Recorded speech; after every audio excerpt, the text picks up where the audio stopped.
YB stays on your neck.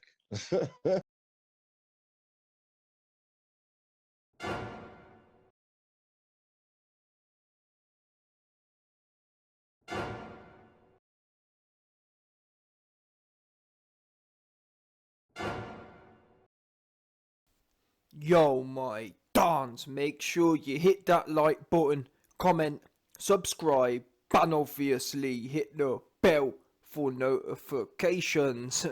Now, I know there's going to be some Conor McGregor fangirls out there, like my former self, who are going to see that video and going to be salty. They're going to be fully salty from seeing that. But listen, as I said before, no one can talk to me about, oh, you're a Khabib fangirl, or no one can say that to the YB because the YB's been there. The YB is a self-proclaimed Conor McGregor homosexualite. Bottom line, that's the truth of it. I'm an honest person. People like to think I'm a liar or I don't like to tell the truth.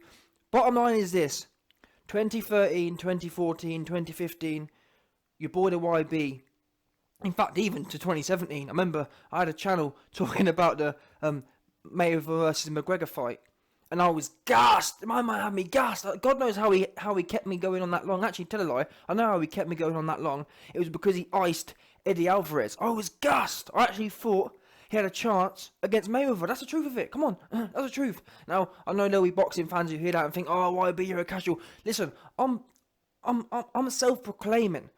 This right here is a confession. Yeah, bottom line, confession. Because I think it's important that if anyone around McGregor, if McGregor himself ever hears a smidgen of this video, this is what he needs to hear, because no one else ain't telling him. No one else ain't telling him this stuff. Bottom line, no one is telling him it. That's why he can go around hitting old men. That's the bottom line. Because anyone around me, that's not gonna fly. I'm telling you now. That's not right. You're gonna get called on it. I don't care how much money you got. I don't care how big and famous you think you are. There's certain things that don't right, and that's one of them. That's a cardinal sin for me. An old man sitting down, minding his business.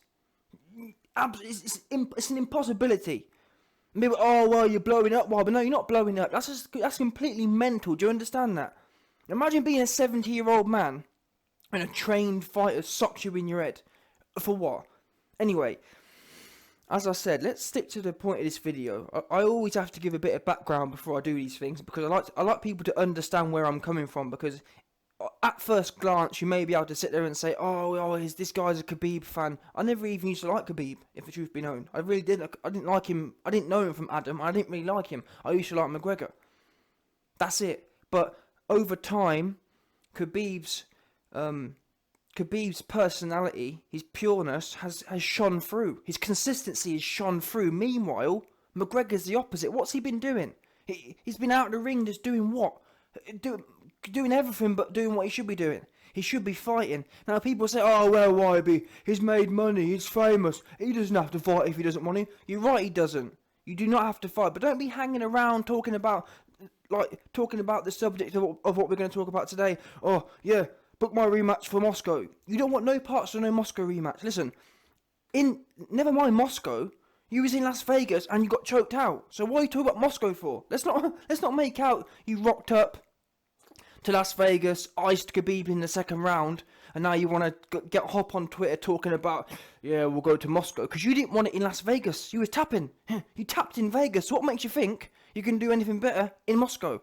And now, once again, there'll be many sour McGregor fans there, but that's the truth of it. Your boy tapped. And the way Khabib dismounted McGregor, that McGregor was a broken man there. Yeah? Watch carefully. Go and watch that fight back.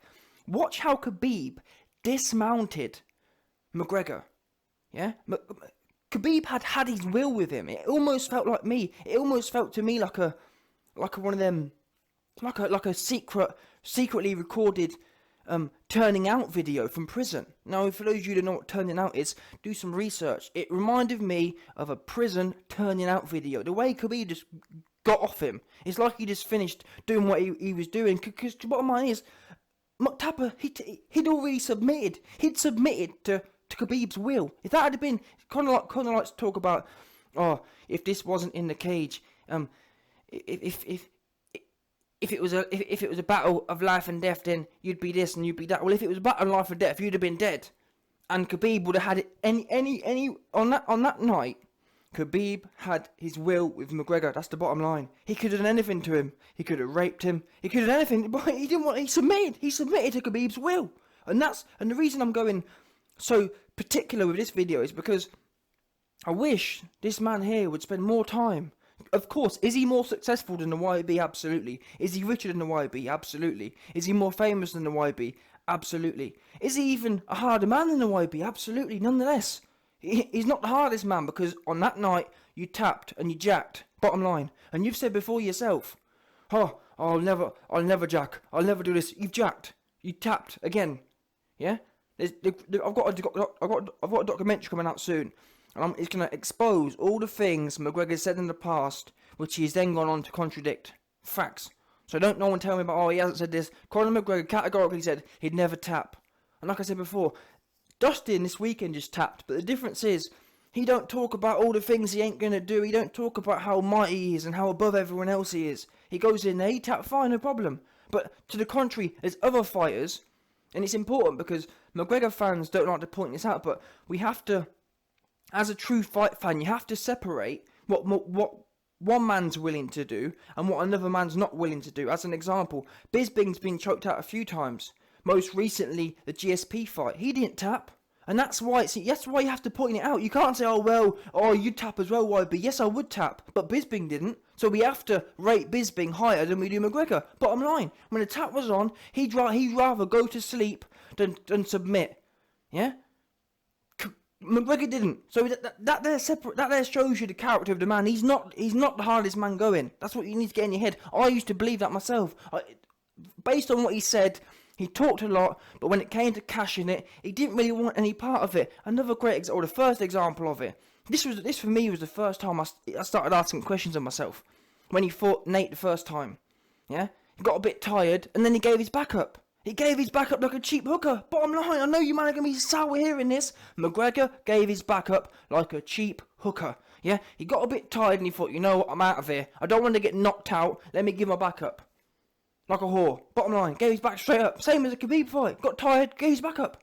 Gave it right up. Poked his ass right in the air and said, please Khabib, commentate me. Please Nate, commentate me from behind. That's what he did. And you man are going to be sour hearing this, but it's the truth. Just watch. Watch how Nate and Khabib dismounted McGregor.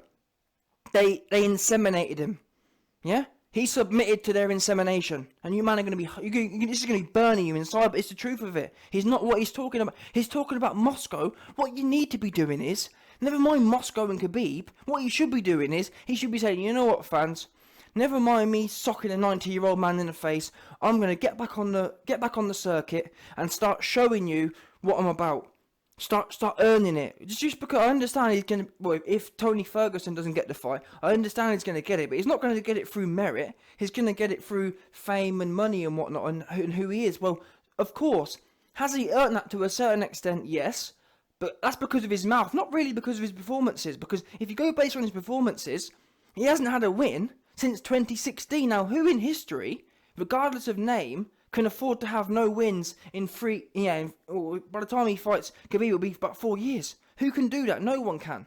He's had no wins in the octagon, yet he's fighting for a world championship. That's just not right. And ultimately, I guess I blame Dana. Well, I don't blame Dana. I understand why he's doing it for the money, but still, what McGregor should be put back in his place. Listen, you ain't got no wins. You've got no collateral apart from your name, and even that's what I'm trying to tell people. Even McGregor's name. It's getting, every day that ticks by, it's becoming more worthless. McGregor was known for his prowess in the cage. Yeah? Fundamentally speaking. He wouldn't have got... Yeah, of course, his mouth blew him up to another level, but still, going back and watch, the reason what... If McGregor, yeah, was like Khabib in terms of fight style, he wouldn't be where he is today. Let's get it right. The reason, in my opinion, he got so big was because he was... so creative in the cage, crazy. Like I said, I'm not an MMA specialist, but all I know is he was throwing crazy kicks. His handwork was he's mixing up hands and feet beautifully. That's what he used to do. Now he comes in flat-footed, plods forward, and just slings sloppy hands all over the place, and gets caught by the shots he used to laugh at. He gets caught by the wrestler with the overhand and put on his ass. That's what happens now. That's the truth of it. And once again, another contradiction I've got coming out in the documentary. Yeah, he said categorically, "Oh, Chad Mendes, you never catch me. Oh, Chad Mendes is just another wrestler with an overhand. 2-2s, 2018. Khabib comes in, sloppy hands guy, big overhand, whoop, catches him on his ass, bang. He was laughing at shots like that before, and now he's getting caught with them, and that's because he's lost the discipline, and he's spending too much time talking about Moscow, rather than why don't you get in the ring, fight, start getting some wins in your belt, and then you can start worrying about Moscow. Because at the moment, from where I'm sitting, as I said, I'll be the first one, the same way I was the first one on the bandwagon before, I'll be the first one back on the bandwagon. But for me, I like, regardless of my fanboyism, I like to go based on facts and stats. Now, people can call me an AJ fangirl, but even that there was based on, well, that there is based on facts and stats. He's fighting the best people back to back. McGregor, it can't be said for McGregor. What's he been doing for 3 years? Hanging around. He just got choked out. Do you understand that? And he wants to talk about Moscow, talking about a rematch. It wasn't even close. You got put on the feet on you. Listen, Conor McGregor's game is stand-up. Yeah? It was 50-50 on the feet. It was, I don't care what no one says, McGregor versus Khabib was 50-50 on the feet. It was back and forth. Yeah? And if the truth be known, McGregor didn't put Khabib down, Khabib put McGregor down. So if anything, I'd edge to stand up to Khabib. That's how deteriorated McGregor's skills have become. The shots he used to laugh at he's getting caught with, and now the sloppy wrestler, the sloppy stand-up dude in Khabib, which his stand-up isn't all that, but he doesn't need to be, because he's got a top, probably the best ground game in the whole world in terms of wrestling ever seen, ever. So either way, Khabib is winning. That's what McGregor isn't doing. So whatever McGregor, and that's what I don't understand. You lot who still support McGregor, what are you supporting him for? For what? He's just a mouthpiece at this point. He needs to be going back to the basics and working his way up again, getting some W's in the corner, and then start talking about Khabib. Because all I say at the moment is, you lot who support him, you're actually going to be his downfall. Because I'll tell you now for free. Let's say Tony Ferguson doesn't take the Khabib fight, and this Khabib fight happens in the first quarter of 2020. McGregor will get tapped out again because he's going to run out of gas in 2 or 3 rounds, and Khabib's going to take his back, and he's going to take his back, mount him, bend him over, and inseminate him. That's what's going to happen again for the 3rd time in his career. I don't really want to see that, personally speaking. For old time's sake, let's call it. The YB's a bit nostalgic. The YB for old time's sake, don't really want to see him be inseminated for a 3rd time. Yeah? By the Russian bear. By the eagle. Yeah? He's already been done by the eagle once. Do we need to see it again? Not really. And it's going to happen. It's going to happen inevitably, because he's not going back to where he came from. He's not. He still thinks he can go in there and just plod forward. And what gets me is, watch the Nate fight back. Sorry, watch the Khabib fight. Watch the first Khabib fight back. He starts off that fight with his hands by his... He actually has the pure confidence that he can just go in there and just throw hands all over the place. He had no... There was no, like... And of course it's good to have... Like, I haven't got that... As a person, I haven't got that sort of confidence he has. But still, there's levels to this game. Conor McGregor, in my opinion, used to take his confidence from his creativity, his conditioning, and yeah, his creativity, his conditioning, and what he was fundamentally speaking, in the cage, what he could do. Now he goes in there with just a pure conflated ego from all the women he's got around him, all the men he's got around him. It's not actually based on substance, and it shows in the ring. That's why now, compared to 5 years ago, he wasn't gassing in 2014. He had a busted up knee and went 3 rounds with Max Holloway, and we know how great Max Holloway is, and he wasn't blowing a bit. That was funnily enough, that was one of McGregor's key aspects, his cardio. Now he's got about a round in him and he's done. That there, it's this whole silk sheets business. I don't know what it is. It seems to be, they seem to have fine condition at the start, they get some money, and I think what it comes down to, in my experience with sport, it is hard staying fit. Being fit is the hardest thing to do, because you have to push yourself. No matter how rich you get, that's the problem with sports. Like, being conditioned is being conditioned. No amount of money will ever change that. And that's what happens. People get more money, and they seem to think, oh, well, because I'm more famous, I'm richer, I'm more successful now, that means I don't really need to push myself to be sick every session. That's what must happen, because that's what we're seeing in the cage. And now he's got all his substance is gone, and all we see now is a shell of the former man. And he needs to, in my opinion, I'd rather see him, rather than let me watch him being inseminated by Khabib again, I'd rather see him go back to, the lower levels. I don't know, fight someone who's got really sloppy stand-up and no wrestling, like Gaethje. Go and fight someone like Gaethje. Get a W under your belt. Let me see something. I want to see something that says to me, you know what, this rematch is actually worth something. At the moment, I just don't see, I don't understand. He says, oh, yes, I'm going to change my game plan. I'm going to be more offensive. And more offensive of sloppy, more offensive of marching forward, walking forward, and just throwing hands. That's not going to cut it. Because the only reason there wasn't any exchanges in the first fight with Khabib was because he allowed them. Because scarily enough, he wasn't scared of your stand-up. He actually decided to stand with you more than he needed to. His coaches were shouting for him to just take you down again. But he was that confident. He was that confident that he was that sloppy and that far past your best. He wasn't rushed. He wasn't fussed about going to the ground. I can't remember, I think the fourth round or whatever. For the first half of it, he just stood there and traded with you. That should never be happening. So with that in mind, you've got to be coming in like the old McGregor was. You've got to be coming in that 2013, 2014 form where in all of his early fights, McGregor's footwork, you'd see him, he'd be so light on his feet that a lot of them wrestlers, a lot of them takedowns, even though and this is the thing as well, even when he was in his prime, although his legs were busted up, but still, even when he was in his prime against Mendes, Mendes put him down on his back. And that was in his better days, apart from his injuries, of course, but still, that was in one of his better days. Khabib's a whole different level. Khabib isn't, Mendes is like 5 foot tall. He's a tiny, he's a blown up, he's a juiced out of his mind 135er, if the truth be known. Khabib's a fully fledged, probably a 160 pounder, if you're honest. He's massive.